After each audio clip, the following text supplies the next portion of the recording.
Okay, we're live. We're live. Okay. I think I'll make the introduction if that's okay. Yes.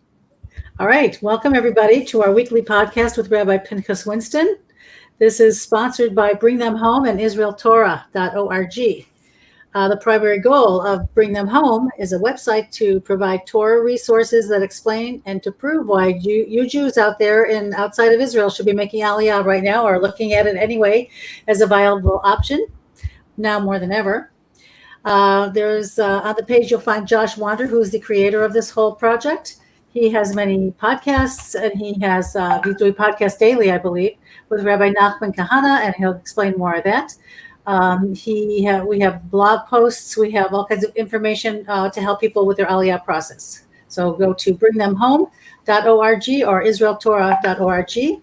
I have a part of this too. I'd like to promote talking about the Geula, which is very much in keeping with talking about making Aliyah, because this seems to be the time of history where all the people are doing kibbutz golios, or all the Jews are coming back to Israel right now, God willing. We have a majority of Jews in the world, I believe, living here now. And I have a project called the Miriam Project Geula Hour. It's on SoundCloud.com, and I do very fascinating interviews with people who talk about the end of days and the fact that we may be living in them now, and we probably are. Rabbi Winston, of course, I've interviewed a few times. He's my inspiration for doing this in the first place. So SoundCloud.com, the Miriam Project Geula Hour. And without further ado, we introduce Rabbi Pinchas Winston from Telstone, Israel, who, of course, is a famous rabbi in his own right, and has been speaking about the Geula Shalema, redemption, and Aliyah for many, many years. You should check his website out, 36.org. And that's the word 36, THIRTYSIX.org. And you will see his multiple readings, teachings, seminars, webinars, books. He's got Parsha HaShavua called Perceptions, which I've been receiving for about 20 years. And I don't go into my Shabbos without printing that out so I can read it at the table. You can learn physics of Kabbalah. You can learn about reincarnation, mindfulness in Torah. And his current webinars, correct me, Rabbi, if I'm wrong, Rosh Hashanah, the highest of holidays. And please don't miss checking out 36.org online bookstore and on PDF, Kindle, MP3, all kinds of formats. And without further ado, Rabbi Pinchas Winston, thank you for joining us again. Thank you for the opportunity again. Continuing on from last week, somewhat the theme of Rosh Hashanah, trying to tie it back to what's happened in the last 6 months. What does it mean?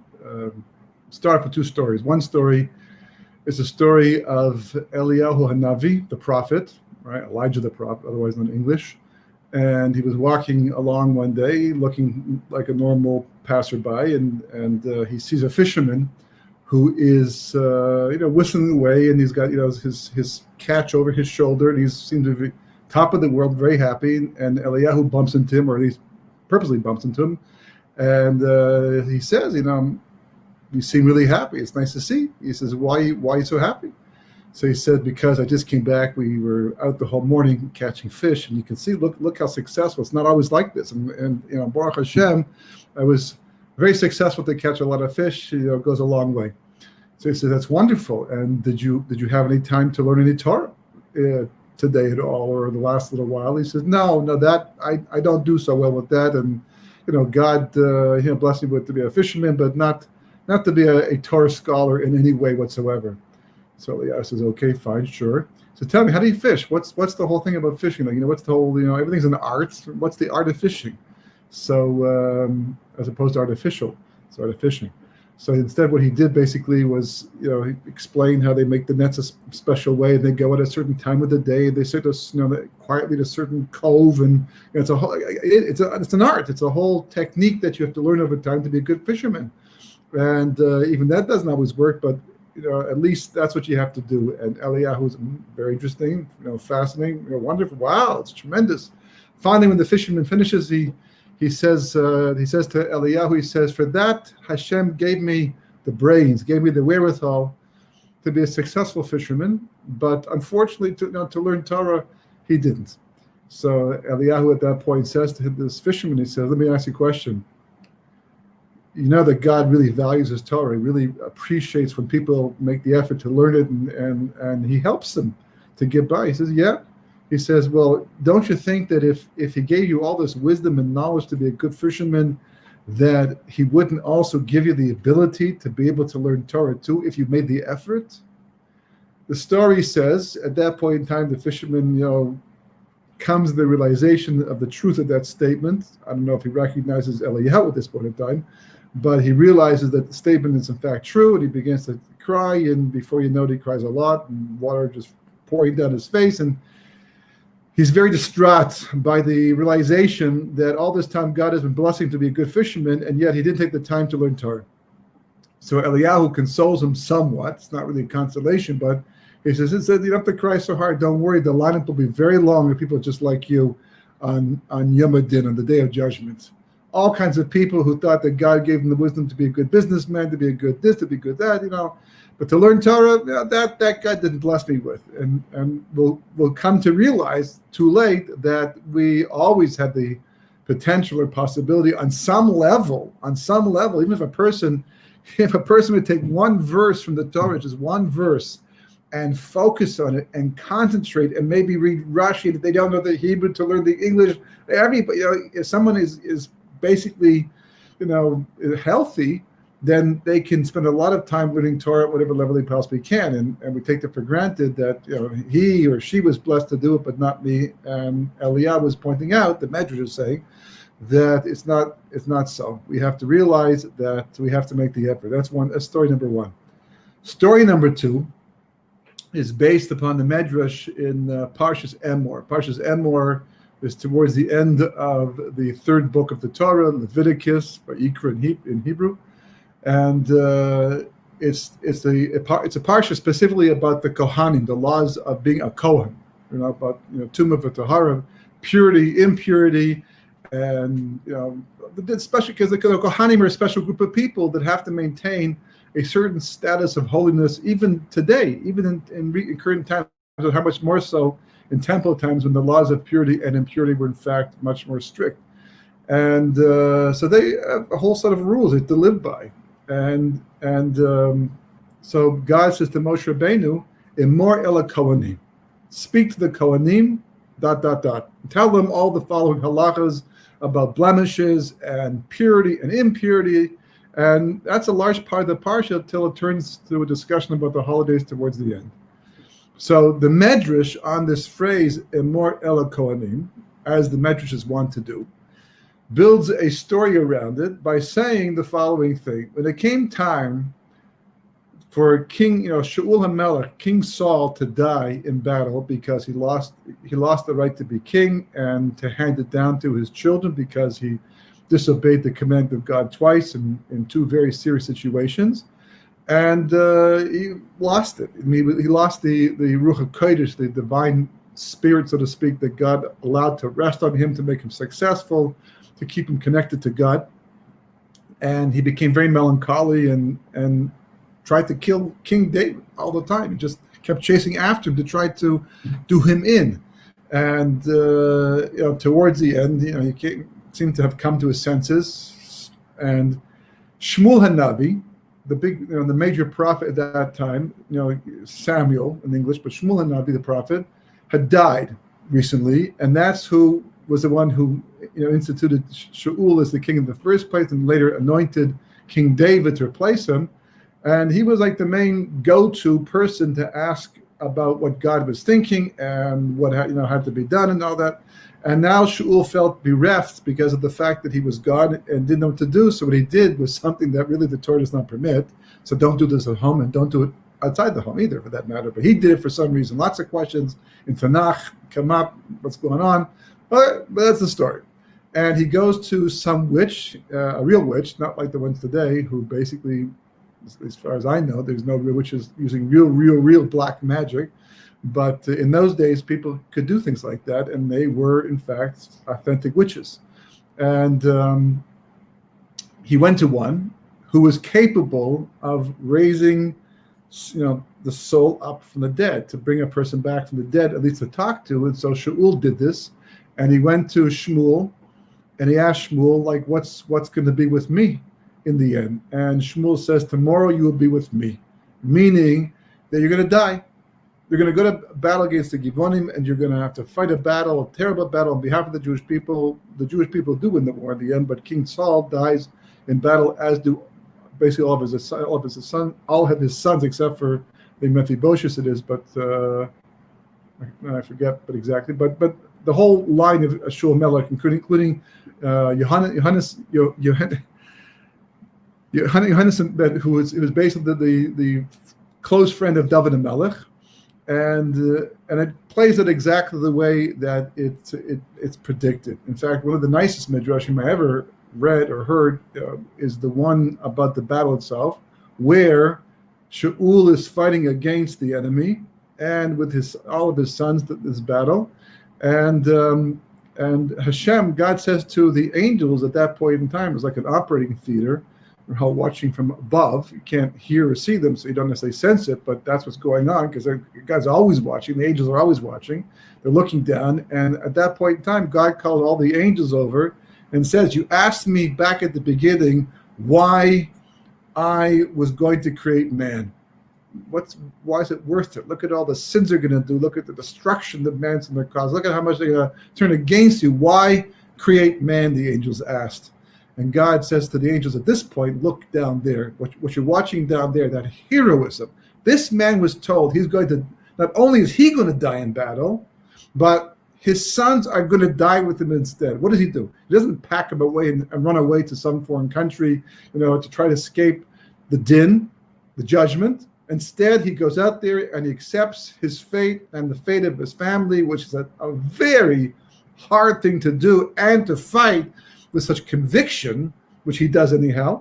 And Hashem really appreciates it. God really appreciates that loyalty and that self-sacrifice. And God says, this episode right here, this is one of the reasons why, a big reason why I created man in the first place. But anyhow, it says that the angels saw, a king of the Jewish people suffering like this and dying in battle.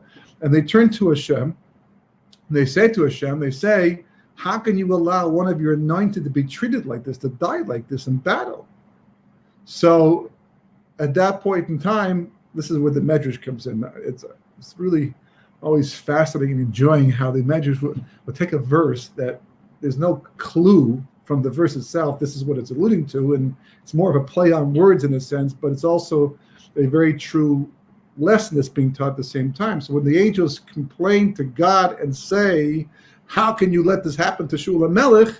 So at that point in time, God says, Imor El HaKohanim, the first three words from the verse of the Parsha that this Medrash shows up on. So what does it mean, Imor El HaKohanim? Speak to the Kohanim. Right? Is that just just a statement, or is there some kind of meaning to that statement? So the answer, of course, is there meaning to the statement. So what's the meaning? So it says that when King David, who was he's anointed king at that point in time, but he wasn't the acting king, because as long as Shaul HaMelech was still on the throne, David could not rule. No king overlaps with another king, the Gemara says. And nonetheless, he was fleeing for his life from Shaul HaMelech. He went to a city called Nov. The city of Nov was the city of Kohanim, where Kohanim lived, just like there are cities where Levium, principally were the ones living there. So there's one city called Nov of Kohanim, and when they went there, they took care of David HaMelech, they gave him bread, they took care of him, and while they were there, they had the Urim V'Tumim, that's a special breastplate that the Kohen wore with the 12 stones, different color stones of the tribes, that would light up in a certain way that, would indicate, a prophecy, that they would ask a question to God, and God would somehow light up these stones through Ruach HaKodesh, through a miracle, a nace, and somehow this would tell the person who asked the question, the answer to the question. Only the king was allowed to consult the Urim V'Tumim, nobody else. And they allowed King David to do this while he was there, because anyhow, he's de facto the king, just a question of time before he becomes a king. But nonetheless, Shaul took this as an act of treason. And Doeg, who was his right-hand man, who was, bad guy, and he went ahead. I think there were 80 Kohanim living here, and he killed all of them, and I believe their families too. It was an absolute, massacre of Kohanim at that point in time. And when it says Imor El HaKohanim, so it's talking about these Kohanim who in Shemaim, because they were killed by dog because of Shaul, that they had a complaint against Shaul and Melech, and therefore they're the ones pushing that he should die in battle like this. That's what the Medrash seems to point out. In more Ela Kohanim. So because, okay, he was wrong, but because some Kohanim are up in Shemaim and they have a complaint against Shaul and Melech, so these things have to be explained in more detail to understand them more fully. But certainly it was a major judgment against Shaul and Melech that this massacre in fact took place. So without even the Medrash, that alone could be a reason for him to die like this.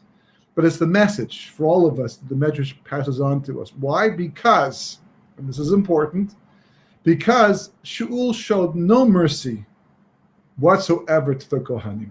No mercy whatsoever.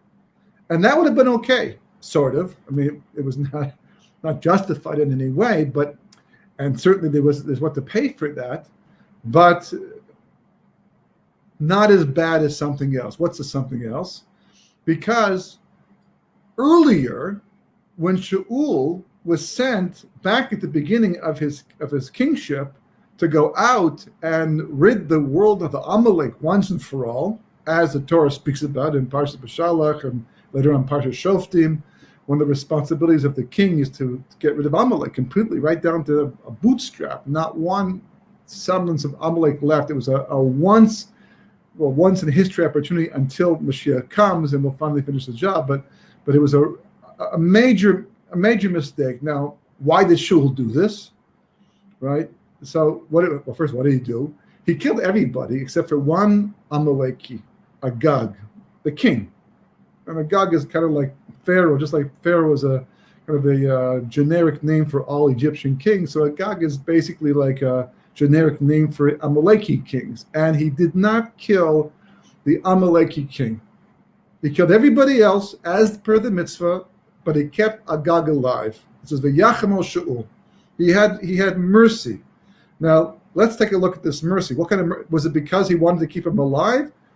He had mercy. Oh, I feel so bad. I killed all your people. Let me at least give you a chance to live your life out long. No, it wasn't that at all. In fact, all the commentaries delve into this and try to explain what he was thinking. And what was he thinking? He hated Agag. He couldn't wait to kill him. He wanted to kill him on the spot, but he held himself back. He wanted to do the job. A phenomenal mitzvah and a phenomenal opportunity to be the chosen one to get rid of the number one nemesis of God and creation as a whole, and its messianic period after that. He held himself back. Why? If you want to do something so badly, and you there's times when God says you can't do something, and you really want to do it anyhow, and you hold yourself back because God says so. But here you have the stamp of approval, and it's a mitzvah. God, do it. You've got God behind you. Why not carry through? So the answer that many give, and it seems to be from the verses as well, because there's something special about Amalek, as I just mentioned a few minutes ago, that when we conquer other nations, it was permissible to take booty, because they were not the nemesis of the Jewish people. They did not. The remembrance of the enemy, Esav, or other nations, they were not such an antithesis of Torah and God that keeping booty was somehow a contradiction to Torah. No, on the contrary, we attacked Midian in Parshas Maseh, right? Attacked Midian and Parshas Matos, and we bring back booty. We bring back, what we were able to bring back with us. Even though they were the ones who sent their daughters in to distract the Jewish people and cause all kinds of terrible averas and all kinds of deaths and plague and all that. Bad, very, very bad situation. Nonetheless, we were allowed to bring back booty. The women of the story, that they shouldn't have brought back. But the booty that itself was permissible, and how to divide. And lots of nations we were allowed to take booty from. But not Amalek. Amalek was something that as long as there's one Amaleki alive, right? You don't have to destroy it, but the moment the last Amalek is killed off, every last vestige of Amalek has to be destroyed completely. So Shaul knew this. He knew the halacha. And he wanted to bring sacrifices to God to thank him for the wonderful victory that they were able to have over the Amaleki people. So what did he do? He had an idea. If I keep Agag alive a little bit longer, just a little bit longer, long enough to bring back all his animals and use them as booty and then sacrifice to God to show our appreciation to him, right after that, boom, kill Agag. That's what he did. That was his thinking. So, of course, Shmuel says to him, he says, tell me, what is God like more? Sacrifices that were brought in an illicit way, or that you listen to his word? You follow his command. What does he want more? What's the greatest way to praise God and to thank him for the good that he's given to you, other than, do what he says as he says it? And at that point in time, Shmuel walks over to Agag and kills him on the spot. That's the end of Agag. But unfortunately, because of that situation, that scenario, the Medrash says that Amalek was able to extend its existence, and here we are to this very day, still battling Amalek in some form or another because of that era back there. But the point that the Medrash is making is that even though Shaul didn't like him, he didn't have any mercy on him as a person because he had a commandment to kill him, and he wanted to do it, but even in spite of all that, he was able to hold himself back from carrying through. Not that he didn't want to. When they fought the Canaanites, when the Jewish people first came into the land of Eretz Yisrael and fought the Canaanites, they couldn't carry through because they had mercy. They just couldn't keep killing the women and the children. The men was one thing, but the women and the children was like, they just couldn't follow through. In the end, it just like God said, it blew up on our face, and we've been paying for it ever since. But there they held back because they couldn't carry through. They didn't want to carry through anymore. It's just too hard for them emotionally.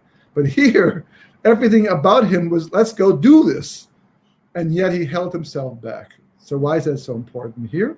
Because once he was able to show restraint in a situation where he was driven with passion to carry out something.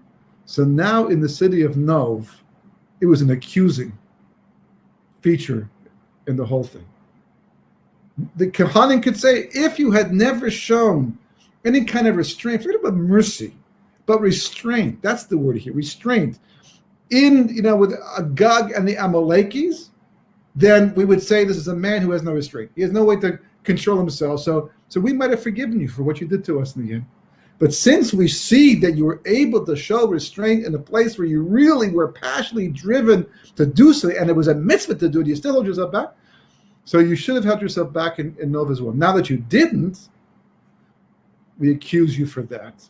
And that's what the Medrash says in more El Kohanim, because they were the ones to point this out.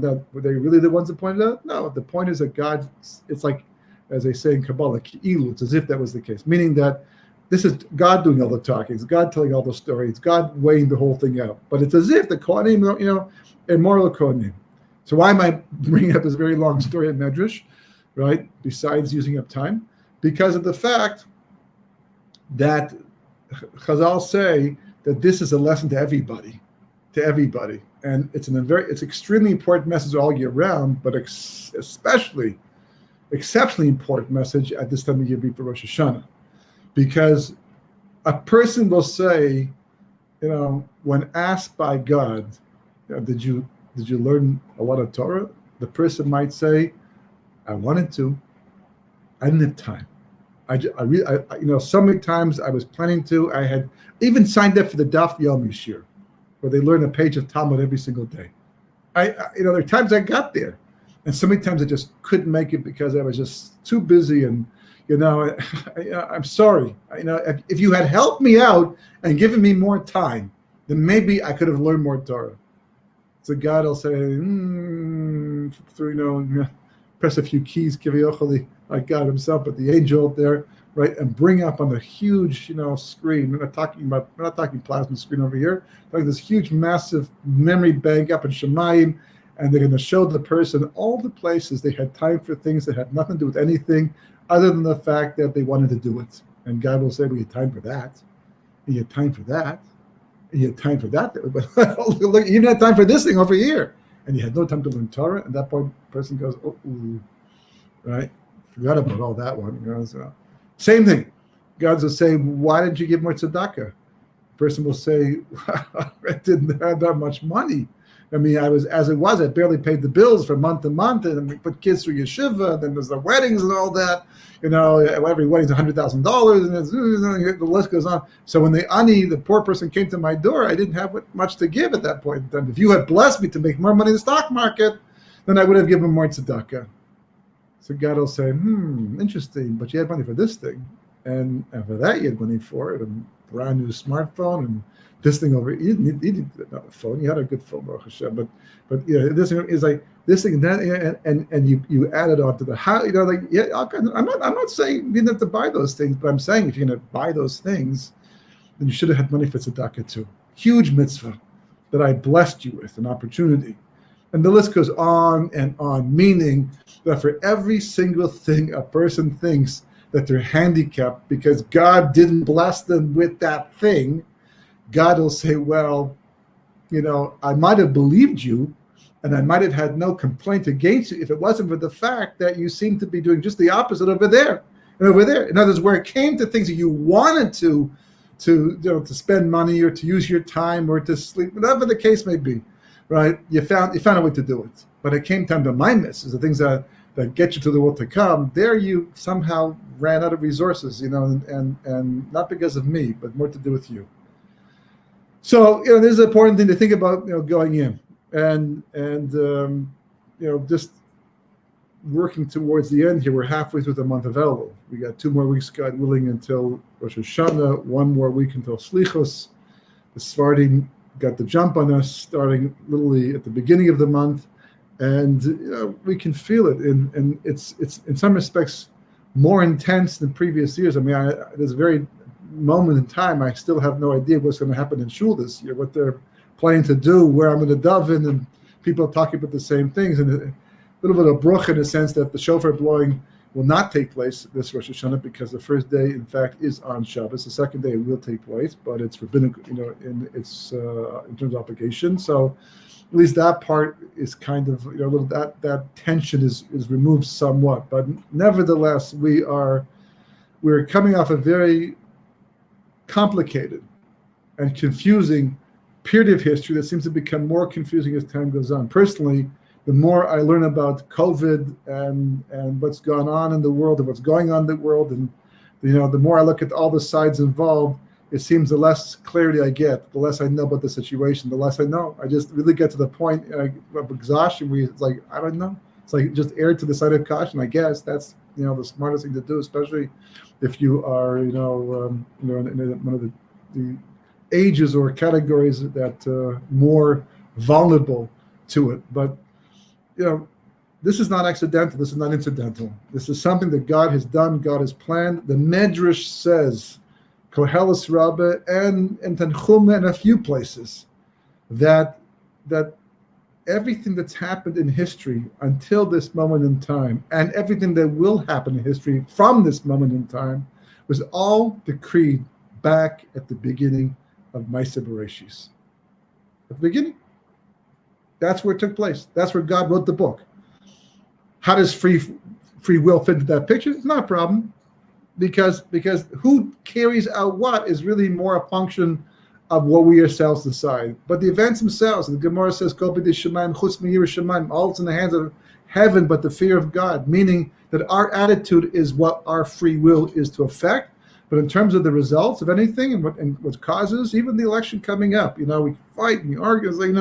It's already been decided since Ma'aseh Bereshis who's going to win this next election and the last election and the previous election, and if there's another election after that in the future, and if there's going to be another election, all of that seems so. No, they called another election just like that because this guy didn't vote the way he's supposed to, or he decided he's not going to vote the way they thought he would. It just triggered another election, and it's like the 5th one here in Israel in the last 2 years. It seems so random. It seems like just all nigzar. All decreed back at the beginning of Ma'aseh Bereshis, every single act and event. But it's a conspiracy, right? This is all conspiracy. This person is behind this, and this person patented that. This person invested in that, and they're causing that. And even if that's the case, It was all nigzar. The conspiracies too. Why should they be outside the framework of Ma'aseh Bereshis? Whatever would happen. This is what the word b'sheret means, right? Most people are familiar with the term b'sheret, meaning that you found your soulmate, or at least the person you're supposed to marry. And because it doesn't have to always be the same thing, as the Rizal explains. Bashir just means once it's happened, that was what was meant to happen. But it seemed to happen so, serendipitously, and if it wasn't for that, it wouldn't have happened. And because he didn't do this, no, it doesn't make, however the dust falls, that's the way it happens. That's the way it was meant to happen. That's what was nigzar back at the beginning of Ma'aseh Bereshis. So it's all God. It's all God. And the question is, where do we fit into it in the whole thing? So I'm going to try to answer that question based on the course of a half an hour. It's also multi-part, but just of the idea we should be able to get just from this verse alone.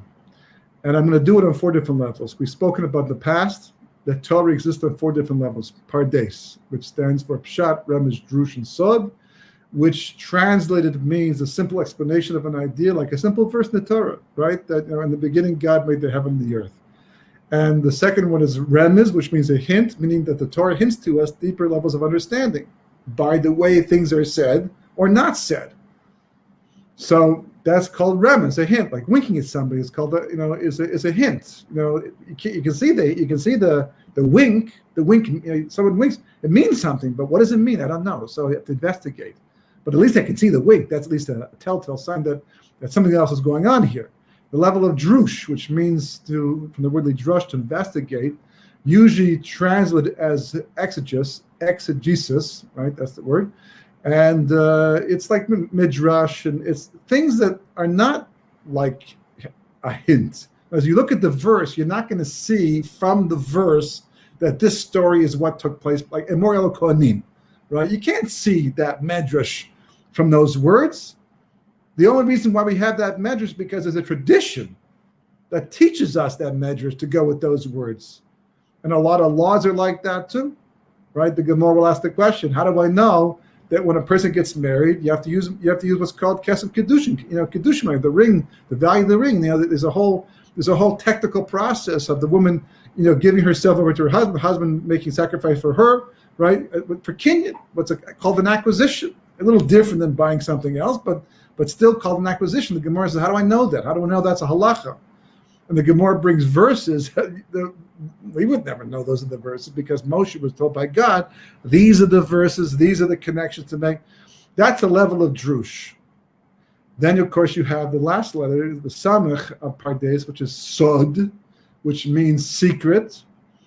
And secret means mystery and it refers to Kabbalah, the more mystical teachings of Torah. And if you can't learn medrash out from the obvious, you have to have a tradition. How much more so is that the case with Kabbalah, where you open the Arizal, it's absolutely mind-boggling how much depth there is in just a word or even a few words, on the level of sod.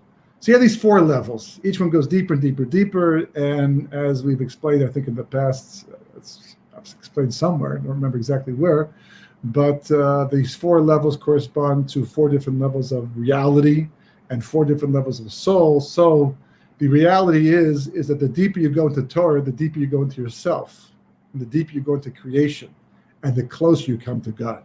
The higher the level, you go from Pshat to Remez, which is like Chumash to Mishnah, which is the oral law and the oral teachings, and then you go to Drush, which is like the Gemara, Talmud, which is all, it's all Dorish, that's all learned out, right? And then you go to Kabbalah, which is even higher up.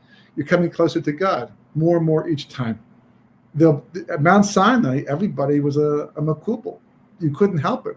The fact that God came down and addressed the entire nation was the greatest Kabbalist experience a person can have. The whole point of Torah is to have that. The whole point of Kabbalah is to do that. And here was just given to them on a silver platter, which is why they died twice. God said, Anochi Hashem Elokecha, they dropped dead. God brought them back to life again. Lo hiya Elohim acharim, second commandment, they dropped it another time because it was so overwhelming. So finally they told Moshe, no more. You do the rest for us. You get the rest of the Torah for us. We'll listen in because they could overhear, but none of this direct communication because this thing of dying and coming back is taxing. It's wears you out, so we'll get a second hand from you in the end. These are the 4 levels. So let's look at history, on those 4 levels to try and understand and appreciate where we're supposed to end up. And to start off the discussion, we'll just focus on one verse which it's a beautiful verse, but it's so short and so not obvious that everybody reads right through it and runs right through it, and nobody really asks any questions on it because they take it for face value, take it for granted, a little shot that it is only what it seems to say. But just takes like all of Torah, it just takes a few pointed questions to make you realize, oh, this is deep. I didn't understand this. I thought I got this. This is far more profound. And the question that we're going to ask right now is, wait a second. You turn to the end of Parshas Bereshis, and God has said, these guys have to go. I gave them so many chances, 10 generations, to fix it up, to get it right. And what happens in the end? They're still doing the same terrible thing, and even worse. So you know something? Creation 2.0. I'm going to reboot everything. And God is sitting on his Kisei Adin, his throne of judgment. And we're told that when God sits in his throne of judgment, it's not so easy to get him off it again until din is done and judgment is carried out and whatever punishment has to, whatever cleansing has to take place. That's the way it goes. Except for one person. All of a sudden, we're told out of nowhere, right? I'm going to destroy the whole world to kingdom come. Now that's just massive flood for the entire world that existed at that time, except for one person and his family because of him, but only because of one person, Noach, right? Noach gets to stay. Noach gets to survive. So one might say, well, that's only because God required somebody else to start the world up again. Why God made Adam from the ground, he'll make another Adam from the ground. What's the big deal? For God, it's simple. We'd never know the difference of the story. So Noach wasn't saved for that reason. The pasuk tells us, the verse tells us why Noach was saved. Noach matzah chen b'nei Hashem. Noach found chen, whatever that is, right, in the eyes of God. So if you look in most translations, right, in the Chumash or anytime this phrase is used in Tanakh, so chen is usually translated as grace. Noach found grace in the eyes of God. God was angry. Kavioch, he wanted to destroy the world, and somehow God looked down and saw Noach and said, this, in spite of all this, this guy, nice guy to have around. I think I'll keep him around a little bit longer. Maybe start the whole world again with him. That's not the way it works. And what is grace anyhow? Grace is like, we don't really have a concept of grace so much in Judaism. Grace after meals, it's translation, but chen is like this unique concept that is hugely important. First of all, it's the first two letters of the word chinuch, which means education. And as we all know, education is front row and center in Judaism. Going back, for the child can first say the Shema at very early age, we're in there with chinuch. And chinuch is extremely important. And then we have also, Chanukah. Chanukah was a special holiday. Now the word means dedication, but the root of the word Chanukah is the word chen. So it's extremely important. But the most important question of all is, what is it? How do you get it? Because if I'm ever in a situation where God's judging me and I'm worried about the outcome, I gotta, get on this chen business. If only I could just package it, I can make a fortune and save people's lives. And here we are. Rosh Hashanah is coming up. Yom Adin. It's a very serious time in general. In a good year, how much more so this year with all that's been going on, right? And no one even notices the pasuk. That's long gone. Bereshis, that's all the way back Tishrei, Cheshvan, Noach Matzah, we forgot about that pasuk. And yet, of all the psukim in the Torah, this week's is Parshas Kisavo. Parshas Kisavo has the blessings and the curses. The blessings don't last that long, but the curses go on for psukim, verse after verse after verse. It gets worse and worse and worse and worse and worse and worse. It goes on and on and on, And who wants that? Well, the truth is we've gone through it all pretty much.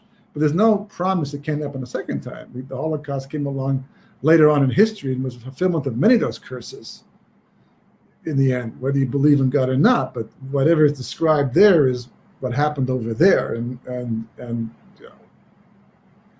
yet, the Torah doesn't exactly tell you much in this week's parsha other than obey God and do the right thing. Until verse 47, Mem Zayin.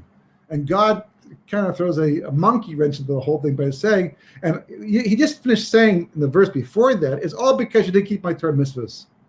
But then he comes back and he says, it's all because you didn't do it in joy, with joy, while you had an abundance of good. In other words, we were keeping the Torah and we were doing the mitzvahs, but they became burdensome. Once they become burdensome, of course, you're going to throw off the yoke of heaven one day and walk away. God forbid, as many have done, millions have done through the last 3 millennia. Once it becomes a burden, who wants a burden, right? There's a famous story of somebody who once came to Reb Moshe Feinstein. If I recall the story correctly, it's many years since I heard it back at the time. An expression people used to say, it's hard to be a Jew. They say in Yiddish it sounds better or worse, depends how you look at it. And this person came to Reb Moshe Feinstein Zatzal, who died back in the 80s, and he was the leading rabbi that in certainly North America at that time, or at least one of the two. And they were crying. They were complaining to Reb Moshe how their children, unfortunately, were affected by the outside world and either began or were leaving Judaism behind, and they couldn't understand how that could happen because they sacrificed themselves for Shabbos, and they went out of their way for kashrus, and they literally, they put themselves into the Torah mitzvah, but in such a way that it seemed like a burden. And Rav Moshe told this person, and you wonder why your children don't want to carry on in your footsteps when they see what their father is going through, how he has to deal with it, how his attitude towards it is. God appreciates all your self-sacrifice without question. But you have to understand, he's not doing it for him. He's doing it for you. He doesn't gain anything from your self-sacrifice that he didn't have before. It's not like he's watching a movie and saying, that's a good movie. I like that I find entertaining. The way this guy's like Shul Melech, no, God's perfect in every way imaginable. Anything that we're going through is for us, to enhance our lives down here, but mostly to enhance our lives in the world to come. That maybe perhaps will be a future share. We'll continue on with this idea of Ezra Hashem. But that, is the whole thing, that joy. So then, what is it specifically that we're supposed to have, we're supposed to get, we're supposed to work on? So the Torah tells us in one pasuk that it's like embedded, the people, right over it. And yet it tells you want to survive judgment, you want to survive, go learn the verse, Noach matzeh chei b'nei Hashem. Noach found grace in the eyes of God. On a simple level, on a pshat level, it just means grace. There was something about Noach that God liked. Okay, good. But there were other people probably God also liked. In fact, a lot of children died in the flood who weren't even obligated in mitzvahs whatsoever, and were so innocent, but they still died in the flood for whatever reason. So, what does that mean? So on a remez level, we go one step deeper, on the level of hint. Well, the verse is telling you something. If you read the verse, who's doing the looking, who's doing the finding? So it says, Noach found grace in the eyes of God. It sounds as if God's doing the looking, even though it says Noach found, but it's kind of, he's the object being reflected on. God looked, and when he looked at Noach, he saw this chaim quality in Noach. That's what the verse seems to say. But if we read the verse literally, it's the reverse. But better than that, there's a hint right there in the verse that the Or HaChaim points out but other people miss. Noach and the word chen are the exact same letters, except chen is the mere reflection of Noach. It's the same word. Now that's a coincidence. We don't believe in coincidences. Not like that. Not random coincidence. I mean, God can cause things to coincide, but it's divine providence. So Noach matzah chen b'nei Hashem. There must be some kind of connection between Noach and chen. The Torah is teaching us about. That's a remnant. It's a hint. So now our appetite for knowledge has been whetted. We have to go out there and dig a little bit more. So if that's the case, so now maybe eyes, because we would assume at this point in time that God doesn't have any eyes. God's not physical. The number one principle is that God's not physical. We talk about the hand of God. No, it's figurative. It's not really the real thing. Talk about God sees, but he doesn't have eyes. God knows. God smells the sacrifice with what? With what? His big, huge nose somewhere in Shemayim? No. It's all about God's just, God is God. So then when we talk about eyes, well, what's interesting, if you look at someone's eyes, they're moist. And because they're moist, they reflect. You can see yourself. You go close enough, you can actually look at someone's eyes and you see a mirror reflection of yourself. So whether God has eyes or not, what's interesting is if Noach is the one doing the looking and he's looking into the eyes of God, he's going to see the word chen, so to speak, conceptually in reverse. Fascinating. On the level of Rebbe's. Very fascinating. But what's his eyes business? I mean, okay, it works out conceptually, but what's eyes? So what do eyes do, right? They take in information, but it's also we look at the world. The brain is a window, right? It's the way the brain, close your eyes, I can't see anything. I can hear things, I can smell things, but I open, now I can see, I can take in the world. So it's, we even talk about an outlook. A person's philosophical perspective is an outlook, hashkafa or hashkafa, it's their philosophy. And the word leshkaf is to look, to see, right? Abraham looked towards stone and he saw the plume of smoke going up. The word leshkaf is used there as well, because outlook. So therefore, we're talking conceptually, talking about God. We can now say more on a Jerush level. Then when Noach looked at the world through the eyes of God, meaning God's outlook, which, as Rashi points out, Noach learned Torah, whatever he had, he got from Adam Arishon perhaps, because it wasn't given to much later on in Mount Sinai, but the Torah is the blueprint for creation. And you can learn Torah just from looking at the world if you know how to do it. And Adam certainly had that tradition and their lives overlapped. So Noach learned Torah. So when Noach looked at the world through the eyes of God, meaning Torah, he saw chen in himself. He saw the reflection of chen. That's Drush. 3 levels right here. Okay. Good. That works. Beautiful. Makes a great Devar Torah in Parshas Bereshis. But anyone who's listening who really cares is going to say, okay, but what does that mean, Lamaisa? Practically speaking, why does that play out in life? So the answer would have to be more on a sod level, more on the Kabbalistic level, which is very interesting because people often think that Kabbalah is the furthest from the most obvious reality, when in fact anybody who learns Kabbalah knows that Kabbalah in fact is the most accurate description of reality, because reality is quite Kabbalistic. Pshat, the simple level, is the one that seems to fudge the truth the most, which is one of the reasons why we get such trouble with it so often through history. We miss the point because we're living on the level of pshat. So what's the sod? So I've got a book called The Art of Chen for anybody who wants to go into, and they should go into more deeply. It's a plug for the book for sure, but I'm here. It's more for the sake of understanding what chen means, because it's worth a book unto itself. But short version, right, is that if you look at the letters themselves, the letter ches, right, the first letter of the word chen is a ches, and ches corresponds in gematria to the number 8. What's even more interesting was the second letter, in fact, is nun, which is 50, which, is one more. Well, first of all, let's go back there for a second. What's significant about 8 is that it represents the supernatural. Why? Because God made the world in 7 days. He made the physical world in 7 days. So therefore, the rabbis point out the number 7. We have 7-day week, right? Incorporates the Shabbos too. Represents the physical reality. 8, therefore, represents the supernatural.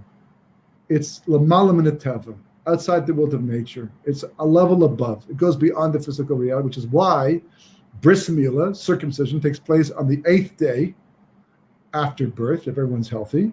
And Chanukah is an 8-day holiday because the oil burned for 7 extra days, more than the 1 day. But just finding the oil was also a miracle, so therefore it's 8 days altogether, which celebrates the miracle of the victory and the extra oil, because 8 is the supernatural. So in one word, you've got ches, which is 8, 1 more than 7, and 50, which is 1 more than 7 times 7.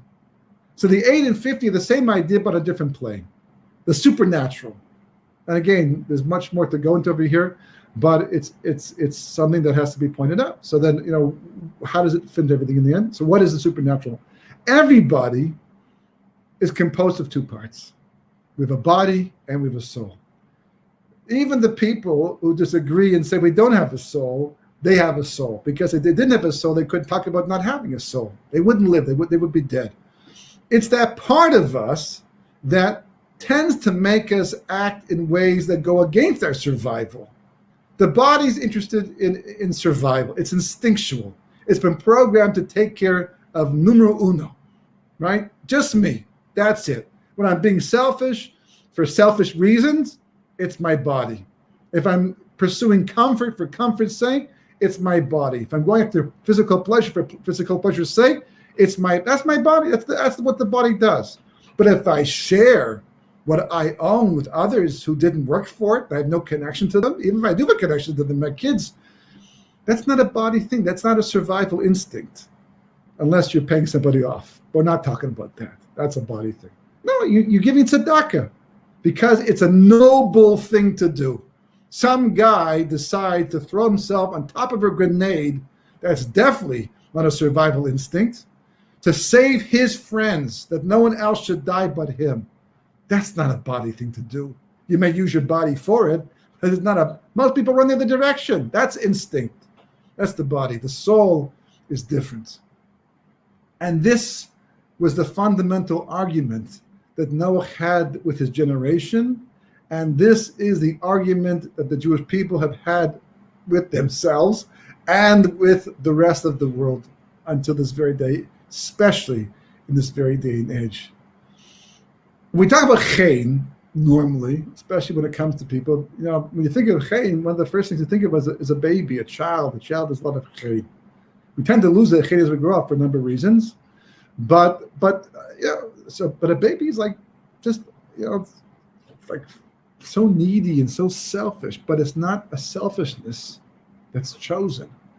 It's by necessity. It's the way God made the person. But there's some kind of innocence, a lack of pretense in the child that somehow allows something to happen that tends to not only show us that child's chen, but bring our own chen out. There's nothing like, I used to give shirim to women. Sometimes, people couldn't find a babysitter and said, "Do you mind if I bring my child?" And they say, "No, go home again." But they bring the child, and the child's playing nicely, and all of a sudden the child will come over to its mother and ask a question in a very cute type of a way, and that was the end of the shiur for the next 15-20 minutes. They always will. You can't fight against a child.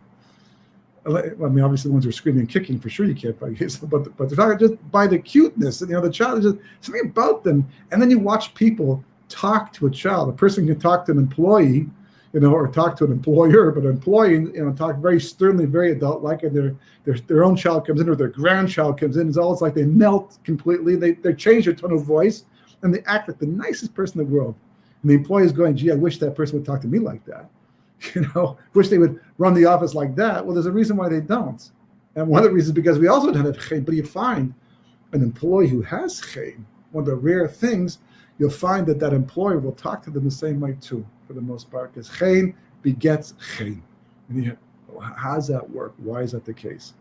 So briefly, and maybe because we'll see, because I don't feel like we've done full justice to the idea, but maybe to continue on, perhaps next week. I'm not sure. We'll see, God willing. But in the meantime, the idea is like this: is that you take a light, like I say, a flashlight, and you put it into a brown paper bag. And you close the bag. Maybe a little bit of light will come through, but you're not going to see much of it. Certainly, in a dark room, maybe you'll see the bag, but it won't let it very much. But an interesting thing happens. Not with the plastic bag so much, although it does have with a plastic bag. I know this because if you put French fries into a plastic bag and the oil drips out from the French fries, these start to become more translucent, the plastic bag. So I guess it does work with plastic too, but on brown paper bags even more so. You rub oil, you smear some oil on the side of the brown paper bag, and all of a sudden it's like more translucent. And as a result of that, the light can come out more. You can turn the bag into a flashlight in the end if you put oil all over the bag. So putting oil on the brown paper bag is like what self-sacrifice does to the body of a person. Our souls are trapped inside of our bodies, very trapped. Before the first man ate from the tree of knowledge, good and evil, and even a little bit before that, when he began to interact with the tree, he changed his physical reality. His skin originally was called kesonas or, which means clothing made from light, aleph vav resh, from light. If Adam was in the room now, your room, my room, doesn't matter where, and he was in his original state, in Chava 2, we wouldn't see them. They'd be so ruchani, so spiritual. Their soul would be so overpowering that their body could not hold back the light at all. It would just come out, and the body was just the vessel for that light. Once we did the chet, once we sinned like that, we changed our mahus. We changed our makeup. We still have the body, still have the soul, but the body became so physical. Kesonas or, but with an ayin, means like clothing of skin. This epidermis, we have these 7 layers of skin, right? 7, right? It's like there's a soul in there, right in the fingers too, but all the whole body is filled with soul. If the soul leaves a part of the body, part of the body will become gangrene, will die. God forbid, have to be amputated. As long as the soul's there, there's life in that part of the body that fills the whole body like a hand in a glove. But the body's so opaque. The body is so physical. It's so self-interested. It's so selfish. It's evolved and become more that way over time that the soul gets squelched. It gets stifled, locked inside, until you do a nice thing, right? Or you're on top of the world, right? This person has just won a lot of money in the lottery, or it's their birthday, or they got a raise, or they got the promotion, or someone's getting married in the family, or they're getting married. All of a sudden, like they exude such a phenomenal chein, and no one knows what that is, but it's the soul. And you know how you know? Because they're acting nicer. All the nice things that we're supposed to be as people, all of a sudden become easier in a state of mind like that, in a state of existence like that. And when they do that, they cause it in everybody else. I love being at a wedding and seeing all the cooperation going on. The same 2 friends, in yeshiva, sitting there learning, right, which should do the same thing too if you're learning properly, right? But it's not the same thing. And someone says, "Would you mind doing the following thing?" And the guy looks at you like, do I have to? Okay, maybe later on he's like, whatever, you owe me a favor, And the same 2 friends at a chasna, I need something. I forgot something. The guy's running off in 2 seconds. Like it's his excitement, because chein begets chein, and that's what Noah exuded, and that's what God saw. And that's what God's looking for in each and every one of us. Each and every one of us. So, how does that happen? How do we access the chein? So, on a very simple level, right? The Mesiras Nefesh. Don't just learn Torah because you have to. Learn Torah because you realize it's your opportunity. It's difficult. It's painful. You don't understand all the words. Fighting time is not easy for you, but something, when you put your eyes onto that page, or you just think about an idea, right? Make a point of realizing that's for you. You may offer to God and say, God, I just learned an hour for you. I hope that makes you happy. But not because I feel I need to add to you in any way, just because I love you so much and I want to give to you some nachas. So here's some nachas, just like a child does to a parent that they love as well. But I realize the real nachas is mine. The joy is mine. And if I don't show it, I'm working on it. I'm working on getting there. And I do a mitzvah, you give tzedakah, the body's going, what? You gave that much? Come on. You're not Rockefellers like that. You're not, Reichman or something. It's like, you're take pleasure in that. This person has given you the opportunity to bring out your chayim. Focus on that. You light Shabbos candles tomorrow, God willing. You make kiddush at the Shabbos table. Focus on your chayim. Ask yourself, how can I turn this kiddush that I'm making, or this lechbin, this Shabbos candle lighting, or the suda, or this interaction, or my chavrusa, or whatever I'm doing together, the framework of serving God at any level. How can I use it to bring up this is my chance to bring up my chayim, because if I do, and I show up to God on Rosh Hashanah with my chayim, I'm Noach, surviving the flood, surviving Corona, surviving whatever it is that we have to go through in life, the war of Gog and Magog, Chelid Mashiach, all of it. Chayim is the key, the secret. And I always like to somehow throw something in about Eretz Yisrael, especially in this particular program. That's what Eretz Yisrael is most famous for. It's an amazing thing. People talk about, well, the banks are this, and they complain. But the truth is, you get past all of that. People are focusing on the physical aspects of living in Israel. Of course, it doesn't have.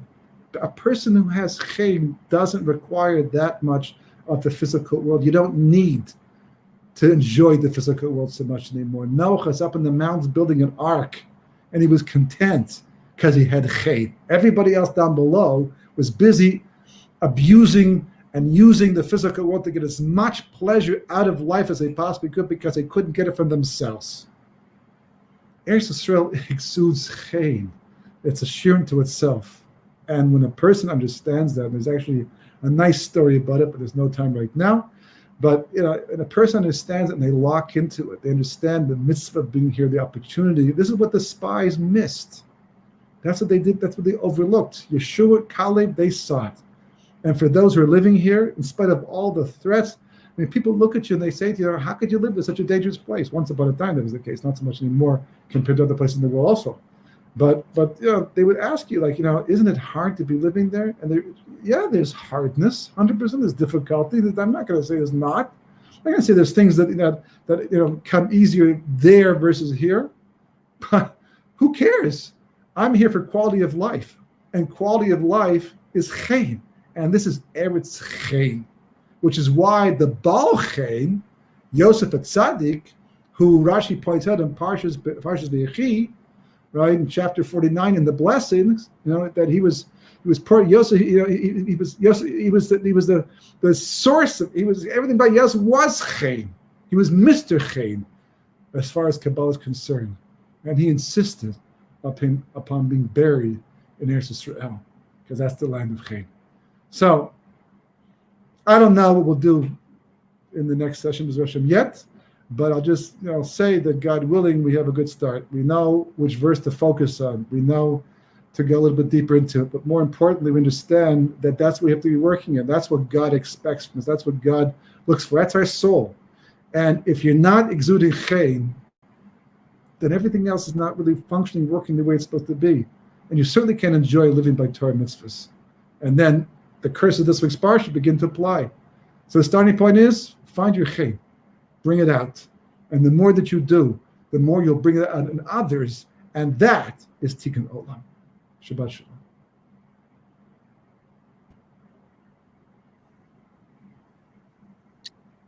Rabbi Winston, thank you so much.